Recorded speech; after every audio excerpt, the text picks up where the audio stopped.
এই যে আমি নামাজ পড়তে বসলে যে এটা এখানে থাকবেই, এটা কম্পালসারি। আর ওই যে ওইদিকে মামনি শুয়ে আছে, খুব বেশি দূরত্ব তাদের এখন নাই, কিন্তু মামনি একটু পরপর ফুসফুস করতেই আছে। আর তো কোলানি, তাও মামনির কাছে ঘুরবে। এই যে দুষ্টু টুকুস, দুষ্টু টুকুস, হ্যাঁ দুষ্টু টুকুস। পিকা মনি, এই যে গরম লাগছে পিকা, হ্যাঁ পিকা, পিকাচু, পিকাচু ঘুমিয়ে গেছো?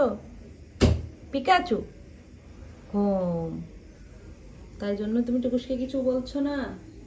তোকো, হ্যাঁ তোকো, তোকলানি, ও তোকলানি, তোকলানি সবসময় নামাজ পড়ার সময় বসে থাকে আমার কাছে। তোকলানিটা খুব ভালো।